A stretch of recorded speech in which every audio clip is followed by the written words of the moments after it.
날마다 하나님 말씀 가까이 하는 성도님들에게 하나님의 은혜가 함께하길 원합니다. 오늘 하나님께 주신 말씀은 요나서 3장 6절에서 10절까지 말씀입니다. 그 일이 니느웨 왕에게 들림에 왕이 보좌에서 일어나 왕복을 벗고 굵은 베옷을 입고 제 위에 앉으니라.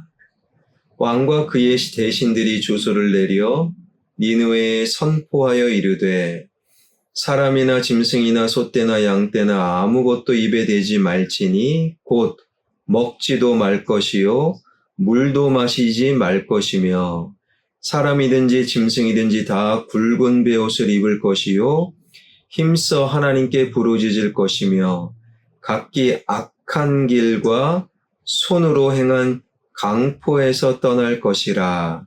하나님이 뜻을 돌이키시고 그 진노를 그치사 우리가 멸망하지 않게 하시리라. 그렇지 않을 줄을 누가 알겠느냐 한지라. 하나님이 그들이 행한 것 곧 그 악한 길에서 돌이켜 떠난 것을 보시고 하나님이 뜻을 돌이키사 그들에게 내리리라 말씀하신 재앙을 내리지 아니하시니라. 아멘. 요나를 통한 하나님의 말씀을 들은 니느웨 사람들이 하나님을 믿고 금식하고 통회자복하지요. 그러한 하나님 말씀 앞에서 그러한 온 땅의 변화 앞에서 니느웨 왕은 보좌에서 일어나 왕복을 벗고 굵은 베옷을 입고 제 위에 앉았던 것입니다. 그런 니느웨 왕이 온 땅에 조서를 내리는데 7절입니다. 왕과 그의 대신들이 조서를 내려 니느웨에 선포하여 이르되 사람이나 짐승이나 소떼나 양떼나 아무것도 입에 대지 말지니 곧 먹지도 말 것이요 물도 마시지 말 것이며. 조서 내용이 참 재미난 것은 대상이 사람뿐만 아니라 짐승, 특별히 소떼, 양떼도 포함되었다라는 사실입니다. 니느웨 사람들에게 회개하라고 조서를 내리는 것은 이해가 됩니다. 대단한 일이지만 그럴 수 있다. 그런데요, 동물에게까지 명령을 내리는 것은 쉽게 이해할 수 없는 부분이지요. 어떻게 동물들에게까지 먹고 마시는 것을 금할 수 있는가? 8절은요, 한술 더 뜹니다. 8절 사람이든지 짐승이든지 다 굵은 베옷을 입을 것이요 힘써 하나님께 부르짖을 것이며 각기 악한 길과 손으로 행한 강포에서 떠날 것이라. 사람에게는 가능한 조서인데 어떻게 짐승들이 굵은 베옷을 입고 하나님께 부르짖으며 악한 길에서 떠난다. 이것은 짐승에게는 할 수 있는 말이 조서가 아니었다라는 거예요. 하나님 말씀 앞에 뜨거워지고 또한 흥분하고 열심히 무언가 새로운 결단을 할 수 있겠지만 니느웨 왕은요, 몰라도 너무 몰랐어요. 지식이 없었습니다. 하나님 앞에 흥분과 감정과 절박함은 있었지만 하나님을 잘 몰랐던, 하나님을 공부해 본 적이 없었던, 하나님에 대한 지식이 없었던 니느웨 왕의 조서는 참으로 재미난 조서였지요.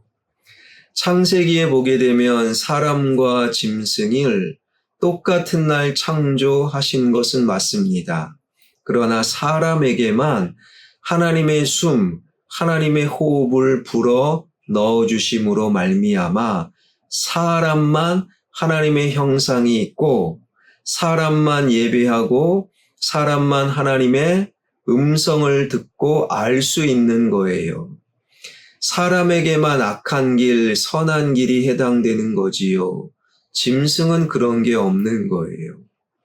그럼에도 짐승에게 굵은 베옷을 입히고 부르짖고 악한 길에서 떠나라 이렇게 내린 니느웨 왕의 조서는 참으로 우스꽝스러운, 그럼에도 하나님을 잘 모름에도 그럼에도 하나님을 향한 회개, 하나님을 향한 절박함은 우리가 배워야 하겠지요.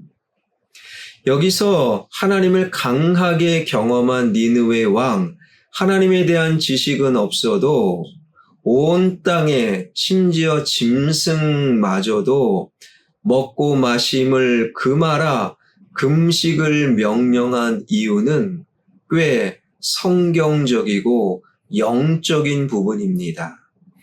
예수님께서도 누가복음 12장을 통해서 너희가 무엇을 먹고 무엇을 마실까 구하지 말며 근심하지 말라라고 말씀하셨지요.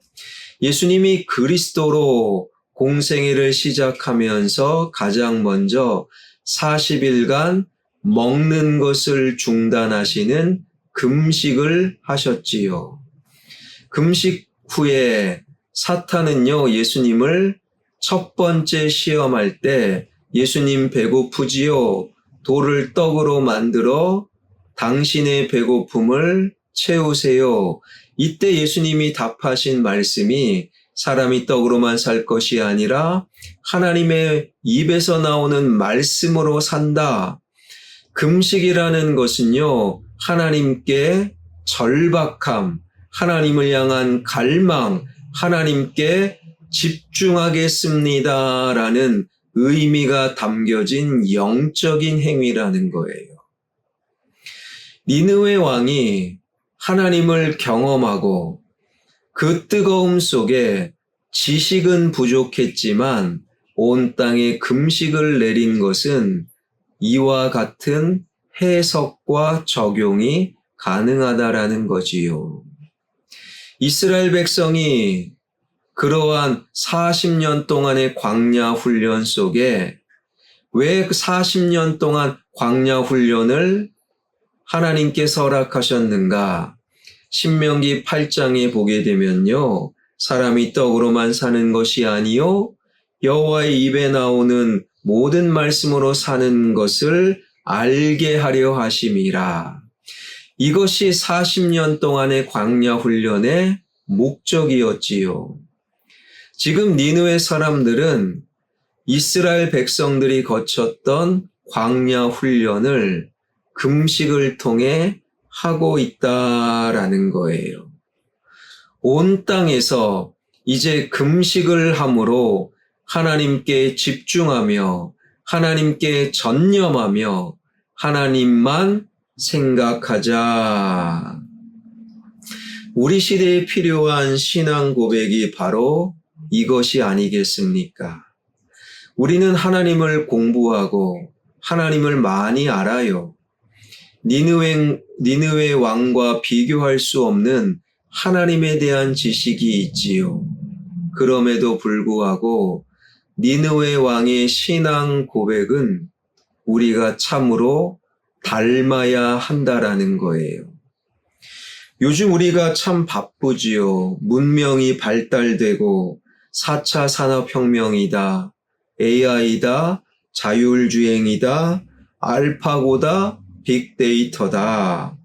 엄청나게 빠르게 변화되는 이 세상 속에서 우리는 보이지 않는 영이신 하나님을 가볍게 여기는 경우가 있다라는 거예요. 하나님 좀 바쁘니까 천천히 알아갈게요. 하나님 제가 할 일이 많으니까 잠시 옆으로 비켜나 주세요. 나중에 시간 나면 찾을게요. 그러나 니느웨 왕은요, 금식을 선포하며 하나님께 집중하자, 하나님께 전념하자, 하나님 말씀으로 돌아가자. 지금 그러고 있다라는 거예요. 이러한 묵상이 됩니다. 어쩌면 하나님이 지으신 자연과 동물의 세계는 하나님의 뜻을 알고 묵묵히 하나님 안에서 살고 있는지도 모르겠다. 대자연이 인간을 보고 한심하게 생각할지도 모르겠다. 대자연이 혹은 지나가는 짐승들이 쯔쯔쯔 하나님의 형상을 닮은 인간들이 왜 이렇게 하나님을 모른 척하고 하나님을 외면하는가 쯔쯔쯔. 이러한 모습은요, 이미 예수님께서 누가복음 19장 40절을 통해 한탄하시기도 하셨지요. 만일 이 사람들이 침묵하면 저 돌들을 들어 소리를 내고 하나님을 찬양하게 하겠다. 하나님의 형상을 닮지 않은, 하나님의 형상이 없는, 그래서 하나님을 알 수 없는 돌과 짐승과 대자연은 그래도 하나님을 인정하고 하나님의 뜻 가운데 거하는데, 하나님을 닮은 하나님의 형상이 있는 인간만이 하나님을 점점 외면하고 멀어지고 있는 것은 아닌지, 그러한 생각을 해보게 되는 거예요. 사랑하는 여러분, 더욱더 하나님께 전념하십시다. 더욱더 하나님께 집중하십시다. 이 땅에 먹고 사는 것, 그것도 필요하지만 그것으로 인하여 정말 중요한 하나님을 뒷전으로 가볍게 여기지 마십시다. 하나님께 더 집중하며 전념할 수 있는 진정한 하나님의 형상을 닮은 사람으로 오늘을 살아가는 저와 여러분, 우리 모두가 되길 주님의 이름으로 축원합니다. 기도하겠습니다. 살아계신 하나님, 우리를 하나님의 형상으로 지으시고 하나님을 예배하고 하나님을 알 수 있는 은혜를 주심에 감사드립니다. 그럼에도 하나님의 형상을 닮은 사람이 바쁘다고, 해야 될 일이 많다고 하나님을 외면하고 뒷전으로 밀어 놓은 것은 아닌지, 나와 하나님과의 관계를 깊이 생각하는 은혜를 더하여 주옵소서. 먹고 사는 일에, 그리고 공부하는 일에 전념할 수 있습니다. 그러나 하나님도 전념하고 집중하며 중요하게 여기는 하나님의 백성들 되게 하여 주옵소서. 나의 자녀가 하나님께 집중하길 원합니다.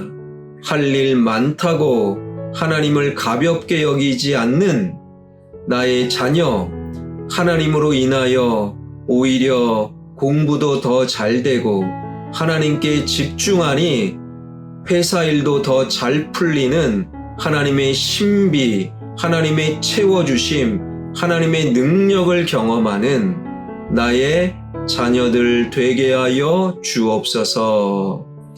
살아계신 하나님, 이제 이번 주 목, 금, 토 청소년부 수련회가 있습니다. 수련회 위에 성령 하나님 늘 함께하여 주셔서 우리 청소년들 하나님의 꿈을 꾸고 하나님을 만나는 역사를 경험케 하여 주옵소서. 예수 그리스도의 이름으로 기도하옵나이다. 아멘.